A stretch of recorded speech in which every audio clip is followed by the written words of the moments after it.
우리 함께 말씀 보시겠습니다. 이 시간 함께 보실 하나님 말씀은 베드로전서 2장 11절에서 25절까지 말씀입니다. 베드로전서 2장 11절에서 25절까지 말씀입니다.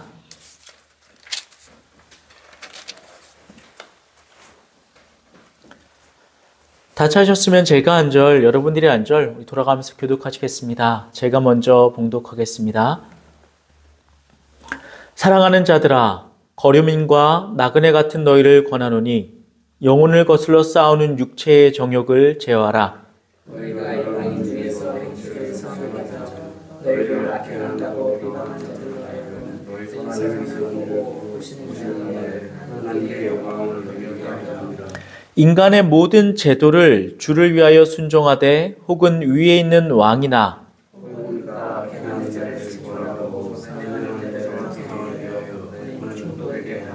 곧 선행으로 어리석은 사람들의 무식한 말을 막으시는 것이라. 너희는 자유가 있으나 그 자유와 법을 가리는 자쓰지 말고 오직 하나님의 정과 같이 하라. 묻 사람을 공경하며 형제를 사랑하며 하나님을 두려워하며 왕을 존대하라. 독자에 두려워하고 주인들에게 순종하되 선하고 관용하는 자들에게만 아니라 또한 까다로운 자들에게도 그리하라. 부당하게 고난을 받아도 하나님을 생각함으로 슬픔을 참으면 이는 아름다우나 죄가 있어 죄를 받고 참으면 무슨 칭찬이 있으요. 그러나 선을 행함으로 고난을 받고 참으면 이는 하나님께 아름다우나. 이를 위하여 너희가 부르심을 받았으니 그리스도도 너희를 위하여 고난을 받으사 너희에게 본을 끼쳐 그 자취를 따라오게 하려 하셨느니라. 그는 죄를 범하지 아니하시고 그 입에 거짓도 없으시며 욕을 당하시되 맞대어 욕하지 아니하시고 고난을 당하시되 위협하지 아니하시고 오직 공의로 심판하시는 이에게 부탁하시며 신이 나무에 달려 붉음으로 우리 죄를 감당하셨으니 이를 우리로 죄에 대하여 죽고 우리를 위하여 살게 하려 하십니다. 그가 지식의 말씀으로 너희는 나온 얻으니 너희가 전에는 양과 같이 길을 잃었더니 이제는 너희 영혼의 목자와 감독 되신 이에게 돌아왔느니라. 아멘. 감사합니다. 오늘의 본문을 가지고 선을 행함으로 라는 주제로 함께 이야기를 나누고 싶습니다. 베드로전서 2장 11절부터 후반부는 앞에 나왔던 내용들과 매우 유사한 것처럼 보입니다. 그런데 이렇게 이해하시면 됩니다. 앞은 이론입니다. 그리고 11절부터 마지막 절까지는 실제로 그래서 어떻게 살아야 된다라고 하는 지침입니다. 그래서 베드로는 자신의 신학적인 견해, 이론들을 막 피력하지요. 그 다음에 그러니까 실제적으로 이것을 해야 돼 라고 말하는 것입니다.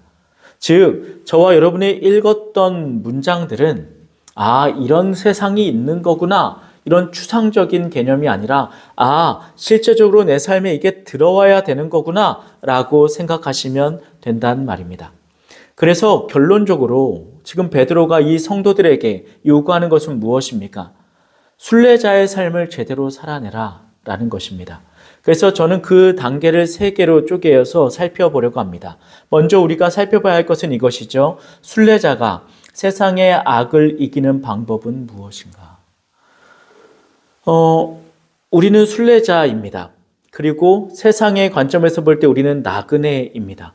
그래서 베드로가 말하기를 이 나그네들은 기본적으로 손해를 보고 나쁜 일을 당하고 다른 사람들에게 공격과 비난을 받기에 적합하다라는 것들을 우리가 이야기해 왔었죠. 그러기에 이 순례자들, 세상에서 볼 때 나그네이지만 우리의 입장에서 순례자인 우리가 바라볼 때 세상은 무엇입니까? 악 그 자체인 겁니다. 그럼 세상의 악을 우리가 어쩔 수 없이 살아가야 되는데 이것을 어떻게 살아가느냐는 말입니다. 이것이 지금 베드로를 통해 우리가 먼저 배워야 할 것이겠죠. 이 이야기를 먼저 좀 하고 싶습니다. 로마의 유명한 철학자 세네카라고 하는 사람이 있어요. 이 사람이 누구의 스승이냐면 우리가 나누었던 네로 황제의 스승입니다. 엄청난 지혜자입니다. 말년에는 네로가 이의 가르침을 받질 않아서 스스로 자결하라고 칼을 보내는 분열이 생기긴 합니다만 이 세네카라고 하는 사람은 여전히 현대사회에도 엄청난 지혜를 덧입혀주는 사람입니다. 이분이 이런 이야기를 합니다. 어떤 배가 항구에 있다가 강풍이 불어 바다로 휩쓸려 나갑니다. 그리고 태풍을 만나서 제자리를 막 돌다가 항구로 다시 돌아옵니다. 이 배는 표류를 한 겁니까? 항해를 한 겁니까? 표류를 한 거죠. 반면 어떤 사람이 목적을 가지고 배를 몰고 나가서 그 바다를 빙글빙글 똑같은 코스를 돌다가 항구로 돌아옵니다. 이 사람은 표류를 한 겁니까? 항해를 한 겁니까? 항해를 한 겁니다. 이 둘의 차이가 뭐죠? 목적이 있냐 없냐, 내가 이것을 스스로 결정했냐 아니냐, 이 차이가 있는 겁니다. 이 세네카가 볼 때 인생도 마찬가지라는 거예요. 어떤 사람이 태어났어요. 태어나서 밥 먹고 배부르니까 자고 일어나니까 화장실 가고 싶고 그래서 싸고, 이거를 반복하는 삶 그 자체는 과연 인간의 인생이라고 말할 수 있냐? 그럴 수 없다는 거예요. 그는 그냥 태어나서 죽을 때까지 생존했을 뿐이다. 반면 어떤 사람이 명확한 목적을 가지고 내가 왜 사는지, 왜 먹어야 되는지, 왜 자야 되는지, 왜 싸야 되는지를 알고 있다면 이 사람의 삶은 인생이다. 세네카가 한 유명한 말입니다. 저는 이것을 동일하게 성도에게 대입시키고 싶습니다. 성도의 삶 역시 인생이라고 본다면 성도도 마찬가지로 그냥 생존할 수 있습니다. 반면 성도도 마찬가지로 인생을 살아낼 수 있다는 거죠. 예를 들어 우리가 습관적으로, 관습적으로 일요일 11시 되면 교회 나와서 앉아 있다가 갑니다. 습관적으로, 관습적으로 이사를 해서 목사님 앉혀놓고 예배를 드립니다. 습관적으로 내가 창업을 합니다. 개업을 하죠. 목사를 불러다가 예배를 드립니다. 습관적으로 우리 아이가 태어납니다. 목사를 불러다가 안수기도 받습니다. 습관과 관습대로. 그래서 때가 되고 시가 되면 내가 습관과 관습대로 헌금을 합니다. 때가 되고 시가 되면 내가 관습적으로 사람을 만나 재밌는 이야기들과 교제를 나눕니다. 자, 그럼 물어보십시다. 그렇게 살아낸 성도는 신앙생활을 한 겁니까? 아니면 그냥 신앙인으로 생존을 한 겁니까? 그냥 살아간 겁니다. 반면 내가 왜 예배를 드리는지, 내가 왜 목사와 함께 이 개업한 회사에서 예배를 드리는지, 왜 우리 아이가 태어났을 때 왜 목사를 불러다 내가 기도를 받는 건지, 왜 내가 헌금을 하는 건지, 내가 왜 일요일날 11시에 여기 앉아 있어야 되는 건지 명확하게 알고 있다면 그 사람은 성도의 인생을 살아낸 겁니다. 이 차이가 저는 무엇을 구분짓는다고 생각하냐면, 지난주에 말했던 것처럼 나그네인가 순례자인가를 구분짓는다고 생각한 것입니다. 나그네가 순례자로 바뀌는 그 순간은 나그네는 목적지가 없지만 순례자는 목적지가 있는 데서부터 비롯된다는 지난주의 이야기처럼, 우리가 성도로서의 삶을 살고 있지만 내가 이것에 대한 명확한 목적이 없다면 우리는 여전히 세상에서도 교회에서도 표류하는 나그네일 뿐 순례자일 수는 없단 말입니다. 그럼 우리가 명확하게 해야 될 게 있죠. 우리는 어딜 향해 가는 건가? 우리가 이 명확하게 가는 저 목적지를 향해서 지금 당장 우리가 해야 될 일은 무엇인가? 목적지는 정해져 있습니다. 예수 그리스도, 하나님의 나라, 그분의 영광, 이것은 정해져 있죠. 이것은 우리가 바꿀 수 있는 게 아닙니다. 그러면 순례자인 우리가 지금 제어할 수 있는 것은 무엇입니까? 그게 11절입니다. 제가 대신 말씀 읽겠습니다. 2장 11절입니다. 사랑하는 자들아, 거류민과 나그네 같은 너희를 권하노니 영혼을 거슬러 싸우는 육체의 정욕을 제어하라. 목적지는 우리가 정할 게 아닙니다. 그러니까 우리는 목적지는 알아요. 이제 우리가 제어할 수 있는 건 하나인데 정욕을 제어하는 겁니다. 제가 지금 사진에 그 배에 그 키를 넣어놨죠. 배는 아무리 크더라도 혹은 아무리 작더라도 결국 저 작은 판 하나로 방향이 정해집니다. 우리의 인생은 길고 방대합니다. 그런데 우리의 모든 인생 역시 저 키 하나로 제어된다고 저는 생각합니다. 그런데 이 키가 무엇이냐면 내 정욕을 제어하는가 아닌가. 내가 다른 수많은 업적과 수많은 선행이 아니라 지금 과연 내 정욕을 내가 제어하고 있는가 아닌가가 내가 지금 나그네인가 순례자인가를 정하고 있다고 저는 생각하는 것입니다. 이 베드로의 말씀에 근거해서 그럼 이제 우리는 물어봐야 되죠. 우리는 왜 그렇게 정욕을 제어해야 되는가? 가끔씩은 좀 내가 하고 싶은 대로 살아도 되는 것 아닌가? 그 다음에 내가 기도하면 하나님이 용서도 해주시고 하나님이 그걸 덮어도 주시고 못 본 척도 해주시는데 왜 우리는 저 목적지를 향해서 계속해서 제어하면서 가야만 하는가? 한번 방향을 정해놓으면 꽤 한동안은 방향을 제어하지 않아도 쭉 갈 수 있지 않은가? 라는 식의 타협의 말들을 머리로 생각하게 되지요. 오늘 베드로는 이 육체의 정욕을 제어하라는 것을 강조해서 말하는데 그 이유가 무엇이냐면 바로 그 선행 구절 때문입니다. 11절 다시 한번 읽겠습니다. 사랑하는 자들아 거류민과 나그네 같은 너희를 권하노니 영혼을 거슬러 싸우는 육체의 정욕이라고 나옵니다. 뭐라고 나온다고요? 영혼을 거슬러 싸우는 육체의 정욕. 여기서 싸운다는 말의 원어를 살펴보면 현재형입니다. 이게 무슨 말이냐면 지금 이 순간 싸우고 있다는 거예요. 그러면 내일이 됐네요. 내일도 여전히 이 구절은 현재형이에요. 내일 모레도 1년 후에도 5년 후에도 10년 후에도 여전히 이 구절은 현재형이에요. 무슨 말이냐면 매 순간 나랑 싸우고 있다는 거예요. 무엇이? 육체의 정욕이. 그러니까 이 키를 잠깐만 방심하면 틀어지는 거예요. 잠깐만 타협하면 무너지는 거예요.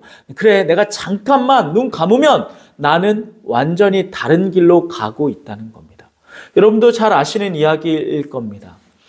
다윗은 별명이 있죠. 하나님의 마음에 합한 사람입니다. 그리고 이스라엘 국민들의 엄청난 지지를 받았어요. 왜냐? 멋있거든요. 전쟁이 벌어지면 그 전까지 사울은 뒤에 있었는데 다윗은 최전선에서 칼을 휘두르면서 싸웠거든요. 그리고 심지어 그 모든 전쟁에서 승리했거든요. 그렇게 전투가 진행되고 전쟁이 마무리되어 평화로운 시점이 왔을 때 다윗이 처음으로 전투에 빠집니다. 그리고 나머지 장수들을 내보내요. 그리고 그 여유롭고 한가로운 시간을 참지 못해 궁전을 거닐다가 아래를 보니 어떤 여인이 옷을 벗고 목욕을 하고 있네요. 밧세바입니다. 그러자 그 여자를 취한 것이죠.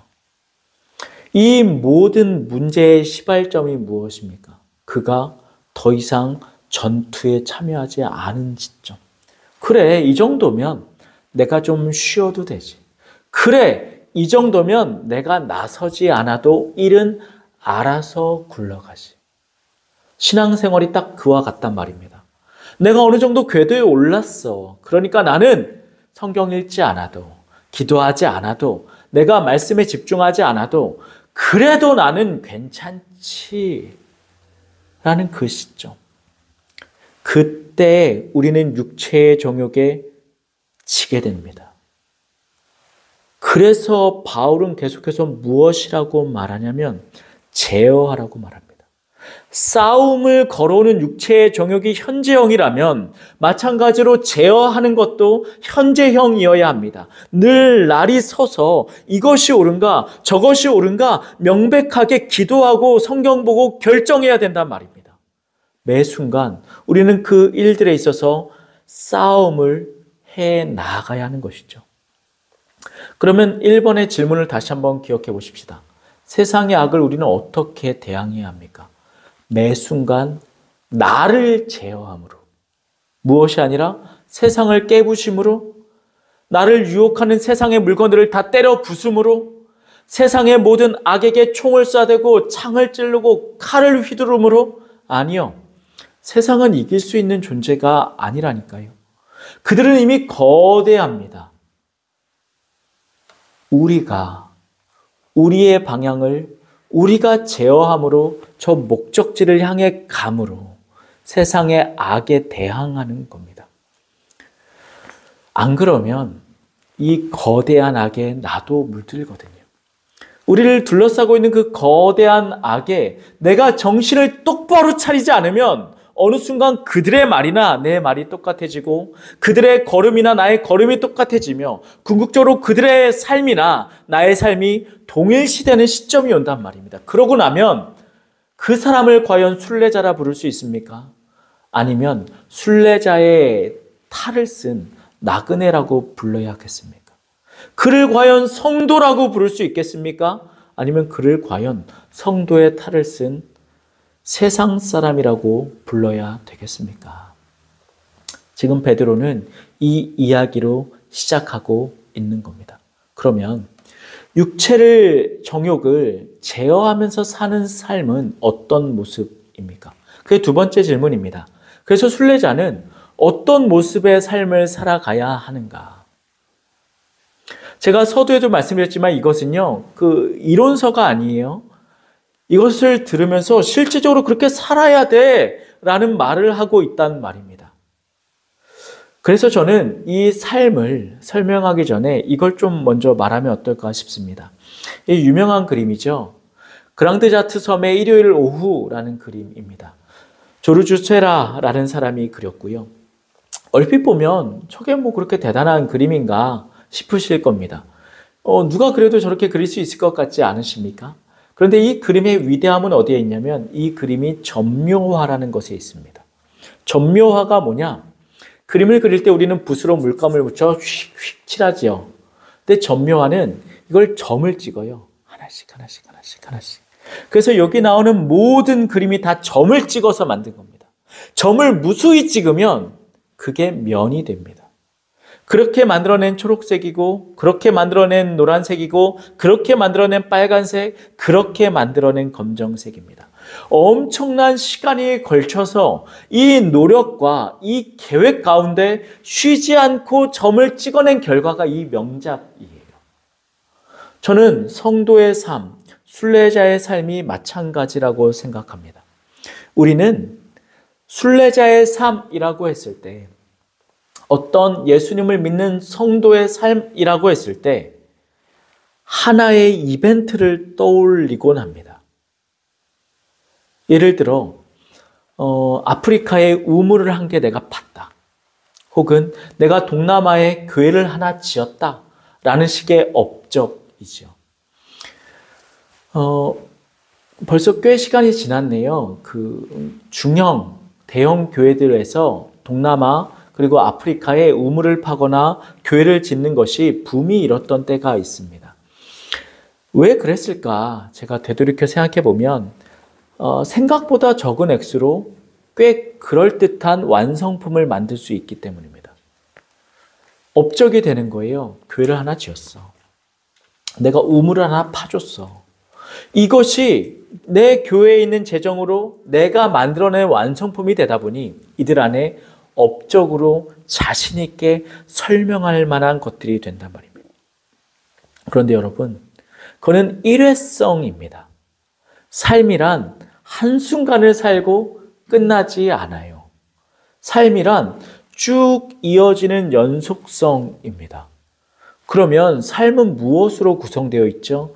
행동으로 구성되어져 있습니다. 그 모든 행동들이 점을 찍히듯 이어지다 보니 내가 뒤를 돌아보았을 때 하나의 선이 되어 이게 내 인생이구나 라고 볼 수 있단 말입니다. 일본 애니메이션 가운데 싸우는 사서라는 책이 있습니다. 만화 영화도 있고요. 거기에 내용에 이런 게 나옵니다. 한 인간이 죽으면 그 인간이 책으로 변해요. 그래서 그 책에 손을 대면 그 사람의 인생이 내 삶 안에 인식이 된답니다. 저는 그 개념이 꽤나 그럴듯하다고 생각합니다. 여러분의 인생을 이렇게 생각하시면 어떨까요? 커다란 책에 오늘 한 글자씩 써 내려가는 겁니다. 오늘 나의 삶이 한 글자 한 문장이 됩니다. 그러면 이게 수십 년이 지나 내가 죽을 때쯤 되면 이 책이 완성되어 있겠죠. 그러면 결국 이 책의 내용이 퀄리티가 좋은 책이냐, 그저 그런 책이냐, 보잘것없는 싸구려 책이냐는 어떻게 정해질까요? 내가 이 하루를 어떻게 살았느냐로 정해지는 겁니다. 하루 종일 골방에 앉아서 게임만 합니다. 하루 종일 아무것도 안 하고 빈둥빈둥 대다가 내 인생을 마무리 졌습니다. 그 책엔 뭐가 적혀져 있을까요? 이 책은 과연 명작이라고 할 수 있을까요? 없을 겁니다. 반면 내 어려운 상황을 딛고 일어서서 날마다 치열하게 살아낸 사람의 삶이 노년에 그의 사후에 알려진다면 그의 인생을 책으로 봤을 때 그 책은 명작일 게 분명합니다. 성도의 삶도 마찬가지라고 저는 생각합니다. 내 삶을 무엇으로 채워 넣었냐, 그것이 내 삶이 어떤 방향으로 나아가냐, 얼마나 가치 있냐를 증명한다고 저는 생각합니다. 베드로는 그래서 우리 순례자, 우리의 성도의 삶을 채워 넣어야 하는 것이 있는데 그게 바로 선한 행실이라고 말하는 것이죠. 하루하루를 사는 동안 선한 행실로 우리의 삶을 채워 넣으면 결국 우리의 삶은 무엇이 됩니까? 선한 삶이 되는 겁니다. 그게 순례자의 삶인 거예요. 그게 성도의 삶입니다. 성도는 어떻게 살아야 되냐고요? 선하게. 순례자는 어떻게 살아야 된다고요? 선하게. 저 목적지를 향해 세상의 정욕에 흔들리지 않고 방향을, 이 목적을 정확하게 붙잡고 나아가야 하는데 이게 바로 선한 삶 그 자체란 말입니다. 그럼 물어보십시다. 선한 행실은 무엇입니까? 그래, 선한 행실로 채워 넣어야지. 그래서 선한 행실이 무엇이길래 우리더러 하라고 하는 거냐? 베드로가 17절에 이렇게 말합니다. 17절 제가 대신 읽겠습니다. 뭇 사람을 공경하며 형제를 사랑하며 하나님을 두려워하며 왕을 존대하라. 베드로가 요청하는 4가지 선한 행실이 나오는데 바로 이것이죠. 모든 사람을 공경해야 된다. 2번째, 형제를 사랑해야 된다. 3번째, 하나님을 두려워해야 된다. 4번째, 왕을 존대해야 된다. 이것은 이론이 아닙니다. 이 세상에서 실제적으로 살아가라는 겁니다. 자, 첫 번째부터 보십시다. 모든 사람을 공경해야 돼요. 나보다 높게 보는 거죠. 그럼 내가 그 사람들보다 낮아지는 겁니다. 그런데 생각해 보십시다. 이 작업을 모든 사람이 한다고 생각해 보십시다. 그럼 어떤 일이 벌어질까요? 모두가 똑같아지는 거예요. 제가 여러 번 말씀드립니다만 하나님의 나라는 이것이 실천된 현장입니다. 사후에 황금길이 깔려있고 커다란 집이 놓여있는 그런 게 아니라 지금 내가 살아가고 있는 이 현장에서 내가 남보다 낮지 않고 남이 나보다 높지 않은 그 모습, 모두가 모두에게 동등하고 평등한 그 모습, 그 자체입니다. 이 세상은 그렇지 않습니다. 불가능해요. 이미 있는 사람은 위에 있습니다. 없는 사람은 밑에 깔립니다. 남자는 위에 있습니다. 여자는 밑에 깔립니다. 백인은 위에 있습니다. 유색인종은 밑에 깔립니다. 많이 배운 사람은 위에 있습니다. 많이 못 배운 사람은 밑에 깔립니다. 그런데 우리는 자연스럽게 인식하죠. 당연히 내가 많이 배워서 좋은 대학 나와서 좋은 직장 가졌으니 더 많이 누리는 건 당연한 것 아니야? 반면에 저 사람들을 봐. 야, 얼마나 젊었을 때 노력 안 하고 공부 안 했으면 저러고 사냐? 어떤 초등학교에 이런 일이 있었다고 합니다. 담임 선생님이 수업을 하고 있는데 밖에 이렇게 청소를 하고 있는 수의 선생님이 보였다는 거예요. 근데 애들이 막 떠들었답니다. 선생님이 이렇게 말했대요. 야, 조용. 니네 조용히 안 하고 계속 공부 그렇게 떠들고 공부 안 하면 저렇게 된다? 라고 말했다는 겁니다. 그게 우리의 현실입니다.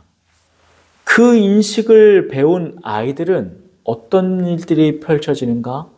학교 안에서 평형으로 논답니다. 니네 몇 평형이니까 니들끼리 놀아. 우린 몇 평형이니까 우리끼리 놀게. 우리는 LH 사니까 LH 사는 애들끼리 놀아. 니네는 자이 사니까 자이 사는 애들끼리 놀고. 이런 식으로 갈라진답니다. 또 이런 일도 있대요. 니네 부모님은 연봉이 얼마야? 연봉 얼마끼리 놀아.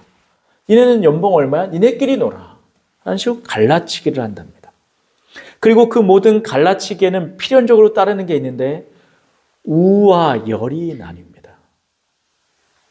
많은 사람이 우를 선점하고 없는 사람이 열의 영역에 가죠.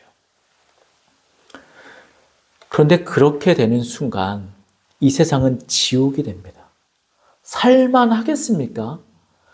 내가 이거 싸구려 옷 입었는데 어떡하지? 사람들이 날 비난하면 어떡하지? 난 차가 없는데 사람들이 날 무시하면 어떡하지? 야, 난 집이 없는데 이거 사람들한테 개무시당하면 어떡하지? 야, 나는 명품 가방 하나 없는데 어디 나가서 이거 어떡하지? 야, 나는 연봉이 얼만데 내가 어떻게 살아가냐 창피해서. 이러고 살아가는 겁니다. 그게 어디죠? 지금의 대한민국입니다. 지금 대한민국의 현실입니다. 이거를 과장하고 싶어 하죠. 그러다 보니 20대 때 뭔 돈이 있겠습니까? 그러니 허황된 꿈을 꾸고 내 인스타에 나만의 허상을 박제해 놓습니다. 내가 잘 사는 것처럼, 내가 마치 조금 괜찮은 것처럼, 내가 마치 남들처럼 꽤 멋진 삶을 사는 것처럼. 그렇지 않아요. 실상은 그렇지 않습니다. 우리가 왜 이런 일들에 몰두하게 되는가? 이게 지옥이라서 그렇습니다. 그럼 사랑하는 성도 여러분들, 천국을 만드십시오. 공경하는 겁니다. 명품 옷 안 입어도 공경합니다. 연봉이 낮아도 공경합니다. 차가 없어도 공경합니다. 이게 선행돼야 됩니다. 누구부터? 기독교인에게. 세상은요, 안 돼요. 기독교인만 할 수 있는 겁니다. 두 번째, 그 다음에 그 형제들을 사랑하는 겁니다. 이게 기독교인의 특이한 점이에요. 초대에 로마의 교회가 생겼을 때 교회를 바라보는 사람들의 이상한 문서들이 발견됩니다. 그게 뭐냐면 기독교인을 바라보면서 그 외부인들이 이렇게 말해요. 저 사람들은 처음 만나자마자 사랑한다고 말하는 사람들이다. 그리고 실제로 사랑에 빠진다. 사랑은 오랜 기간이 필요합니다. 그리고 사랑은 누가 나한테 이익을 줘야지만 빠질 수 있는 거라고 저는 생각합니다. 나한테 해로운데 내가 그 사람을 사랑한다고 말하는 사람은 없다는 것이죠. 그런데 기독교인은 아니라는 거예요. 처음 만났을 때 형제님 사랑합니다 라고 고백하고 실제로 그에 따른 행동이 반응한다는 것이죠. 그게 뭡니까? 나의 것을 포기하는 거예요. 그럼 물어보십시다. 베드로가 말하는 형제를 사랑한다는 말은 우리가 주일날 모여서 당신은 사랑받기 위해 태어난 사람이라는 말을 하는 게 아니라 그 사람에게 내가 사랑한다 말했으니 그 사람이 헐벗고 굶주릴 때 실제적으로 그의 삶을 채워 넣어주는 행위입니다. 예를 들어 전 제 아이들을 사랑합니다. 그래서 나는 점심에 싸구려를 먹거나 배를 굽는 한이 있어도 내 아이들에게 결탄코 싸구려를 먹이지 않습니다. 이게 사랑입니다. 왜냐? 내 아이들은 스스로 밥을 챙겨 먹을 능력이 없으니까 제가 그 아이들을 사랑하기에 채워 넣어주는 것입니다. 이게 형제를 사랑하는 것이죠. 세 번째, 하나님을 두려워합니다. 하나님을 두려워하면 어떻게 사시겠습니까? 저는 이렇게 생각합니다. 정의와 공의롭게 산다고 생각합니다. 우리가 여러 번 말씀드렸지만 정의와 공의. 정의는 수직적인 올바름, 공의는 수평적인 올바름이라면 우리가 하나님이 계심을 믿습니다. 진짜 믿어요. 그럼 과연 이 의로움을 포기할 수 있겠는가? 거짓을 말할 수 있겠는가? 남들의 눈은 속이되 과연 하나님의 눈을 속일 수 없다고 믿는다면 내가 과연 이 행위를 할 수 있겠는가? 목회자가 외도를 하고 목회자가 교회의 공금을 횡령하는 일들이 과연 있을 수 있겠는가? 인터콥이라고 하는 유명한 선교단체가 있습니다. 여러분들에게는 나 무엇과도 주님을 바꾸지 않으리라는 찬양으로 유명할 겁니다. 그 인터콥에서 번역했고 인터콥에서 많이 불렸던 찬양이거든요. 인터콥은 무엇으로 유명하냐면 다른 선교단체, 다른 선교사들은 들어가지 않는 위험지역, 그런데 들어가는 과격파로 유명합니다. 강경해요. 근데 인터콥에 문제가 발생합니다. 수뇌부들 안에서 공금을 횡령한 사건이 발견되는 거예요. 그 순간 인터콥의 힘은 무너집니다. 그 사람들이 왜 거기 목숨 들고 선교사들이 들어갑니까? 하나님의 계심을 믿으니까. 이 하나님께 내 목숨 바쳐서 들어가겠다고 하는 그 열정과 열심이 있는 건데 정작 중앙에서는 그들과는 다른 삶을 살고 있었단 말입니다. 하나님이 있다고 믿지 않으니까. 하나님을 두려워하지 않으니까. 동일합니다. 성도는 하나님을 두려워하지 않는 그 순간 성도라고 불릴 자격이 없습니다. 세상과 동일한 것입니다. 나의 삶을 내 쾌락과 유흥에 맞춰 나아간다면 그게 나의 삶에 무슨 유익이 있겠느냐는 말입니다. 이 시간 여러분에게 묻고 싶습니다. 여러분 여기 하나님 계신 거 믿고 계십니까? 하나님이 계시기에 이 공간이 예배로 불리고 하나님이 계시기에 이 순간 우리의 모임이 성도의 모임이며 이곳이 거룩한 성전됨을 믿으십니까? 그 하나님 앞에서 여러분들은 과연 어떤 태도와 표정과 자세로 예배를 드리고 있습니까? 이 얘기하는 겁니다. 네 번째, 왕을 존대하라. 이게 어려운 이야기입니다. 로마서에서도 나오죠. 위에 있는 권세에 복종해라.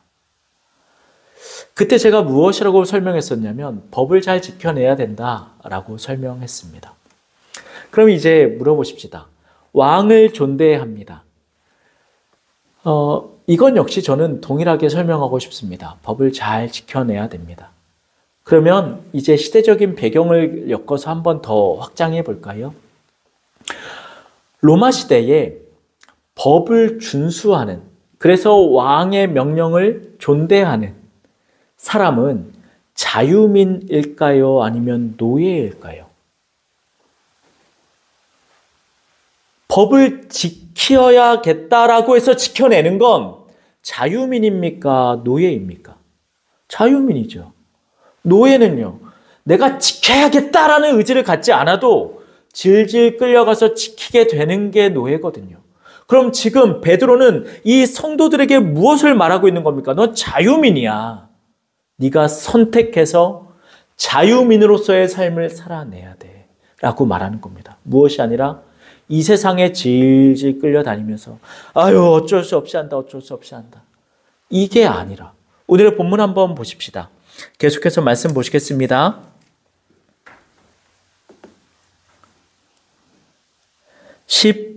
15절, 16절 말씀입니다. 16절 말씀입니다. 너희는 자유가 있으니 그 자유로 악을 가리는 데 쓰지 말고 오직 하나님의 종과 같이 하라. 아멘. 자유로 해, 자유로. 질질 끌려다니면서 착한 일 하는 척 하지 말고 그거 어차피 법으로 정해져 있는 거라서 어쩔 수 없이 하지 말고 자유로 해, 자유로. 이런 겁니다. 우리가 나라에 세금을 내죠. 그 세금으로 가난한 사람들을 도와줍니다. 좋죠? 그런데 우리는 기독교인입니다. 세금을 낼 때마다 이렇게 내는 거예요. 아우 아까워. 아우 아까워 이거. 야 이거 내 세금 어떻게 조금이라도 덜 낼 수 있는 방법 없나? 세무서를 세무사를 고용해서 세무소에 내 어떻게 해서든 수작과 방법을 가리지 않고 세금을 줄일 수 있는 방법이 없나? 이걸 고민하는 겁니다. 그러지 말라는 거예요. 법은 지켜야 됩니다. 그러면 어떻게 지키라고요? 기쁘게 지키는 겁니다. 신호가 있어요. 그럼 그 신호를 기쁘게 지키는 겁니다. 빨간불이 됐네요. 난 마음이 급한데 저 빨간불 때문에 사고가 나지 않게 됐으니 감사하다라고 지키는 겁니다.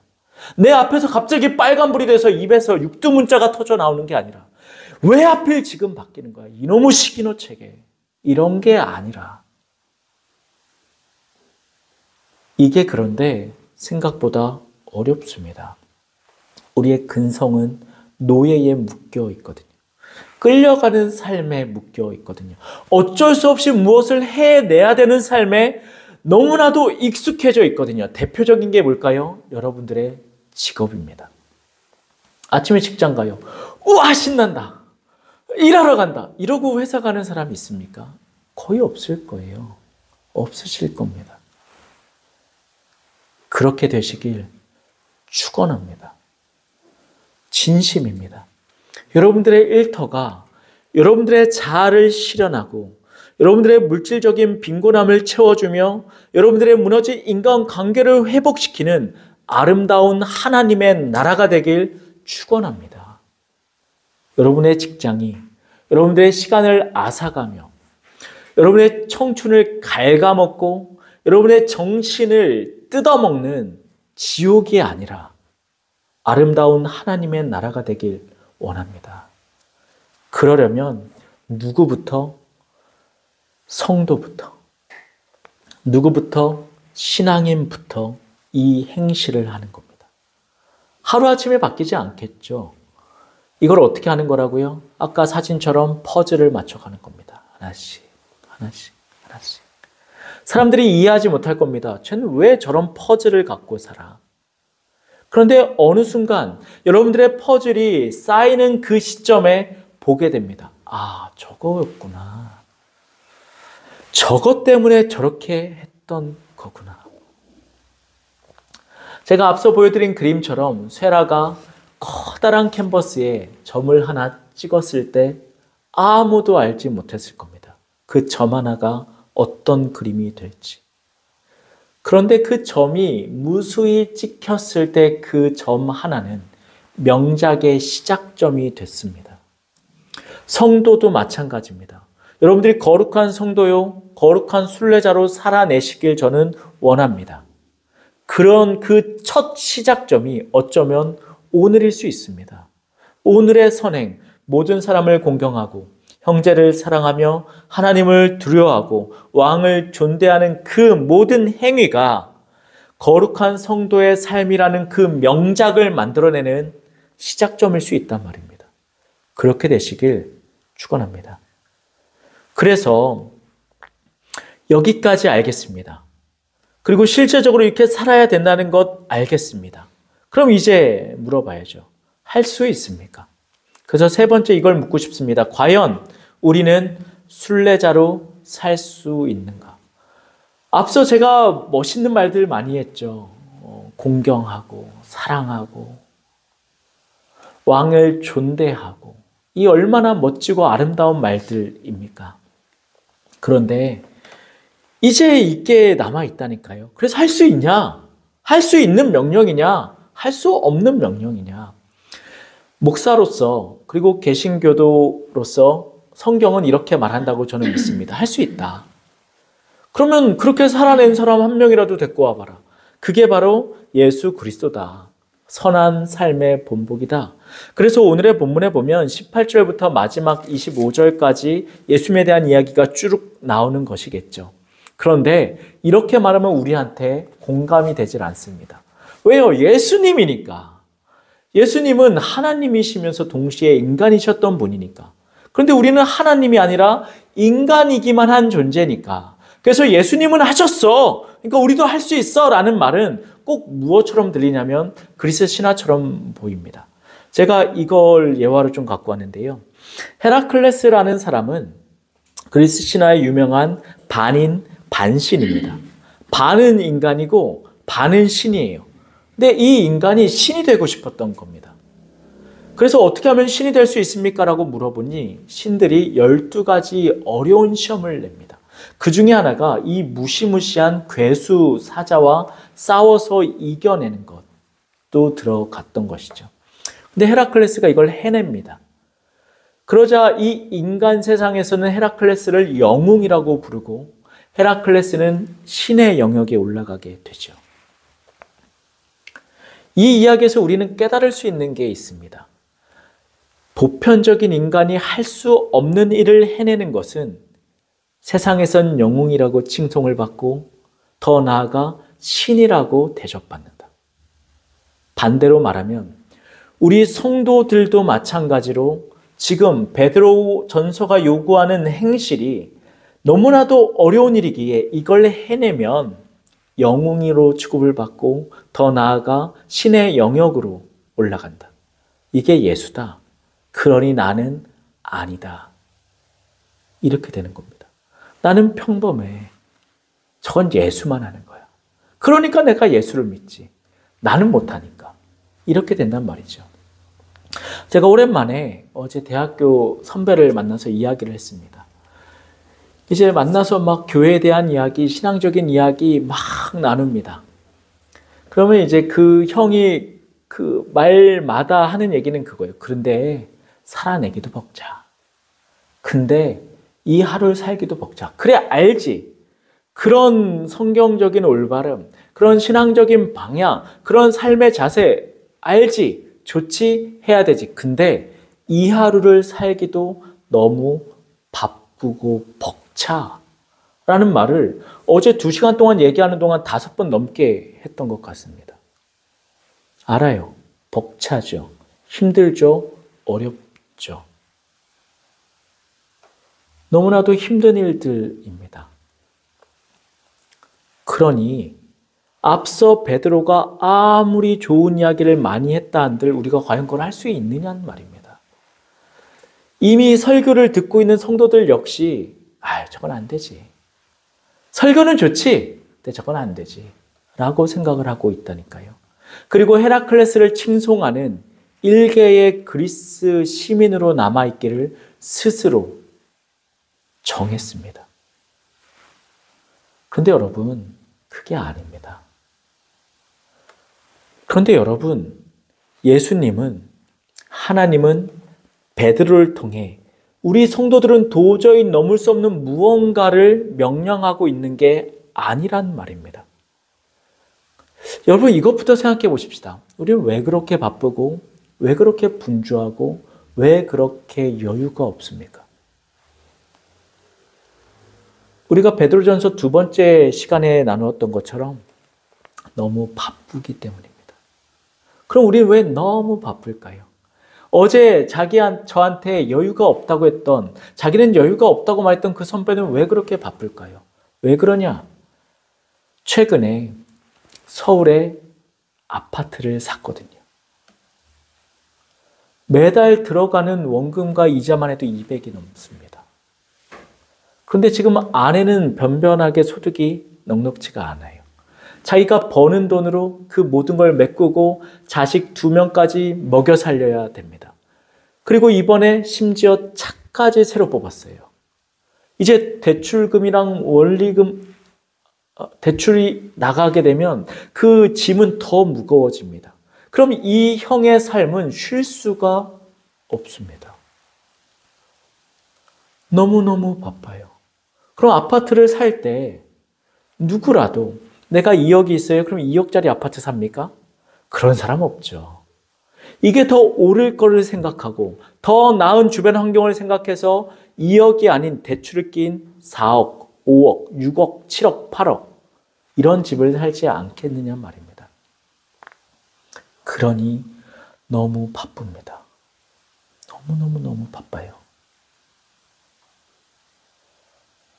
그러고 나니 무슨 숭고한 미션을 할 여유가 있겠습니까? 지금 새끼밥 먹고 이자 내고 대출금 갚기도 바쁘고 빠듯한 이 상황에 무슨 형제를 사랑하고 무슨 이웃을 공경하고 무슨 하나님을 두려워하고 무슨 왕을 존대하는 이 뜬구름 잡는 미션을 할 여유가 있겠느냐 말입니다. 성경 한 장 펴볼 여유가 없는데, 말씀 한 줄 들을 여유가 없는데, 내가 이 말씀이 내 삶에 무슨 영역을 차지하고 있는가 고민할 여력이 없는데, 헤라클레스 같은 신이 되고 싶은 마음이 애시당초 없는데. 여러분 속으로 한번 대답해 보십시오. 여러분들은 신앙생활을 통해 예수처럼 되고 싶으십니까, 정말? 아니면 신앙생활을 통해 이 땅에서 넉넉하고 사람들한테 좋은 사람이라고 인정받는 어떤 멋지고 패셔너블한 그리스도인이 되고 싶은 겁니까? 그런데 베드로는 우리의 신앙의 목적지가 예수라고 이미 말했고 우리는 그 목적을 향해 방향키를 잡고 가는 거라면 예수님은 베드로는 우리에게 가능한 미션을 줬단 말입니다. 그런데 여러 가지 이유로 우리는 그 미션을 이제 변질시키죠. 이거는 이대로 살라는 말이 아닐 거야. 적당한 선이 있는 거지. 근데 저는 이 말이 이해가 되지를 않습니다. 제가 아까도 잠깐 이야기했지만 저는 어제 우리 아이들과 그 체육대회에 갔다 왔습니다. 애들이 너무 고생하고 이쁘고 그래서 야 우리 그럼 큰맘 먹고 애슐리 한번 가자. 애슐리 잘 안 가요. 비싸서가 아닙니다. 거기 가면 애들이 지들이 좋아하는 것만 먹기 때문에 안 가요. 원인은 가서 크로플을 생크림 잔뜩 퍼올리고 초콜릿 잔뜩 뿌리고 카라멜 시럽 사과잼을 막 뿌리고 그 위에 쿠키를 얹어서 5개를 먹었습니다. 크로플만. 다른 건 안 먹어요. 미니는 그릇에다가 샤인머스켓만 잔뜩 담아서 그것만 5그릇, 6그릇을 먹고 왔습니다. 다른 건 안 먹어요. 아내랑 저는 애가 타죠. 야 골고루 좀 먹어봐. 야 요리가 이렇게 많고 음식이 저렇게 많은데 왜 이것만 먹어? 그런데 걔네들은 왜 그랬을까요? 그게 좋으니까. 간단합니다. 인간은 내가 좋으면 거기에 끌리게 되어 있습니다. 예수가 정말 좋으십니까? 그럼 우리는 자연스럽게 예수께 끌리게 되어 있다니까요. 제가 납득이 안 되는 말 중에 하나가 설교가 너무 좋아요. 근데 그 설교대로 안 사네요. 이 괴리와 간극을 어떻게 이해하시겠습니까, 여러분? 그거는 안 좋아하는 거예요. 내 마음의 한켠에 저게 부대낀다. 그럼 난 저 설교가 납득이 안 되는 거예요. 그럼 나는 저대로 살 마음이 없는 거예요. 그럼 난 그걸 싫어하는 거라고요. 나는 더 좋아하는 무언가가 있는 거예요. 크로플. 부모가 아무리 초밥, 보리발, 파스타, 피자를 내놓아도 나는 크로플을 먹는다면 나는 얘들보다 크로플을 사랑하는 거예요. 마찬가지입니다. 성경이 예수에 대한 이야기, 우리의 목적을 말해요. 근데 내가 저기 자꾸 끌리지 않네요.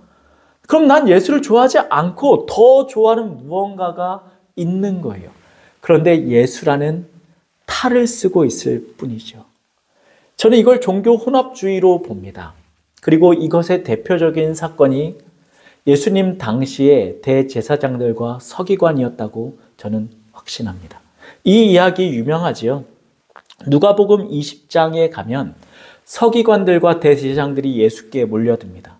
예수님을 시험에 넘어뜨리려고 그래요. 그래서 낸 문제 중에 하나가 우리가 과연 로마에 세금을 내야 됩니까? 말아야 됩니까? 그때 유명한 말씀 나옵니다. 가이사의 것은 가이사에게, 하나님의 것은 하나님에게. 그래서 우리는 세금 내면 안 된다라고 가면 안 됩니다. 이 이야기의 진짜 핵심은 어디에 있냐면 그 앞에 나옵니다. 데나리온을 나에게 줘봐라 라고 예수님이 물으십니다. 그러자 그 무리 중에 한 명이 데나리온을 예수님께 건넵니다. 그 무리는 누구죠? 서기관과 대제사장들. 예수님을 삥 둘러싼 거예요. 그리고 누가 데나리온 있냐? 그때 데나리온이 나왔네요. 근데 데나리온은 뭘까요? 로마 돈이에요. 거기 가이사의 얼굴이 그려져 있고 가이사가 만왕의 왕이라고 적혀져 있는 동전입니다. 이 그림에 있는 이 동전이 바로 데나리온이죠. 생각해 보십시다. 서기관과 대제사장은 지금 누구와 대척점에 서 있고 누구를 비난하고 누가 물러가길 바라는 존재입니까? 로마. 로마의 억압으로부터 피해야 되기에 예수를 그 함정에 몰아넣으려고 하는 이 문제를 냈던 게 이 사람들 아닙니까? 근데 그 사람들 속에는 뭐가 있어요? 데나리온. 겉으로는 난 로마 싫어해. 로마는 무너져야 돼. 로마 때문에 하나님을 섬길 수가 없어라는 핑계를 대고 있지만 그들의 삶을 지탱하고 있는 속살은 뭐죠? 데나리온. 데나리온을 너무너무 사랑하는 속마음. 저는 그게 이 시대의 성도 같습니다. 예수가 목표지, 아멘이지, 믿지, 예배드리지, 기도하지, 헌금하지. 그런데 실상은, 그 속살은 세상 사람이에요. 돈을 너무 좋아해요. 내 입에서, 내 호주머니에서, 내 마음 깊은 곳에서 돈을 사랑해요. 그러면 우리는 서기관과 대제사장과 다릅니까? 우리는 과연 예수의 편에 서 있습니까? 이걸 묻는단 말이죠. 오늘 베드로는 그래서 이걸 말합니다. 예수를 닮아가라. 예수처럼 살아라. 그분은 어떻게 살았는데요? 오늘 말씀 보실까요? 22절입니다. 그는 죄를 범하지 아니하시고 그 입에 거짓도 없으시며 아멘. 이게 뭐라고요? 선한 행실. 앞서 17절에서 말했던 성도의 선한 행실 그 자체입니다. 베드로가 말했던 대로 산 사람이 있는데 그게 예수다. 그리고 예수처럼 우리도 살아가야 된다 라고 말하고 있는 겁니다. 우리는 잊어버리는 게 있어요. 예수가 하나님이시죠. 동시에 예수님은 완전한 인간이셨단 말입니다. 우리가 했던 고뇌, 우리가 겪었던 고통, 그 모든 것들도 예수님도 겪었단 말이죠. 그럼 예수님이 해냈습니다. 그럼 우리도 그걸 해낼 수 있단 말입니다. 근데 우리는 자꾸만 그거를 부정하죠. 왜 그랬을까? 간단합니다. 예수가 간 그 끝을 아니까. 다시 한번 22절 이야기입니다. 그는 죄가 없고 거짓이 없다. 서기관과 대제사장과 사두개인과 바리새인과 달랐어요. 그들은 종교의 탈은 쓰되 그 속은 완전 로마인이었거든요. 하나님을 사랑한다고 입은 고백하되 그들의 속은 물질, 돈, 데나리온을 사랑하는 욕심이었거든요. 근데 예수님은 아니었다고요. 표리가 똑같았어요. 겉과 속이 똑같다고요. 하나님을 사랑합니다라고 말하고 진짜 하나님을 사랑했어요. 이웃을 사랑합니다라고 말하고 진짜 이웃을 사랑했다고요. 그 결과 예수님은 어떤 결과를 맞이하게 됩니까? 십자가에 매달리는 거예요. 세상이 그 선을 가만 놔두질 않아요. 이게 신앙생활의 모순점입니다. 저와 여러분이 선한 행실을 쌓아 올려요. 조각을 맞추죠. 멋진 그림이 완성됩니다. 그럼 세상이 그 그림을 보고 이렇게 말할까요? 와, 명작이다, 명작. 진짜 멋있다. 그럴까요? 아니요. 성경은 뭐라고 말하냐면 그렇게 만들어진 그림을 세상이 엎어뜨린다고 말해요. 와르르르 와르르르 쏟아지게 만드는 거예요. 그럼 이제 우리 안에 과연 그 결말을 알고서도 그 길을 갈 사람이 있겠느냐 말입니다. 오늘 23절 말씀 제가 대신 읽겠습니다. 욕을 당하시되 맞대어 욕하지 아니하시고 고난을 당하시되 위협하지 아니하시고 오직 공의로 심판하는 이에게 부탁하시며 친히 나무에 달려 그 몸으로 우리 죄를 담당하셨으니 이는 우리로 죄에 대하여 죽고 의에 대하여 살게 하려 하심이라. 나무에 달린 것으로 끝이 나요. 예수의 삶. 그 흠없고 거짓 없는 그분. 누구보다도 선한 행실로 가득 차 명작의 그림이요 명품의 소설이 된 그분의 삶이 십자가에 매달리는 것으로 끝난다고요. 그리고 예수님은, 베드로는 우리를 그 길로 초대하는 거예요. 그러니 우리가 그 길을 본능적으로 안 가는 겁니다. 싫은 거예요. 난 잘 나가고 싶거든요. 난 멋있게 살고 싶거든요. 나는 멋들어지게 이 현대 사회에 잘 다듬어진 한 명의 신앙인으로 남고 싶거든요. 그래서 필연적으로 다가오는 고난을 못 본 척합니다.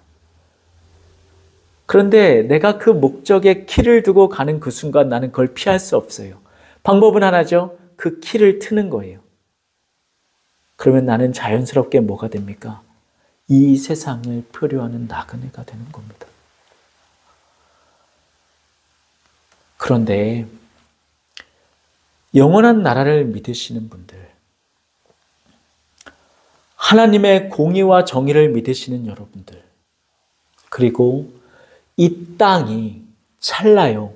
우리 이후에 영원한 시간이 우리를 기다리고 있다고 믿으시는 죽음 이후의 사후관을 가지고 계신 여러분들, 우리는 그렇다면, 정말 그렇다면 예수를 향해 키를 고정해야만 합니다.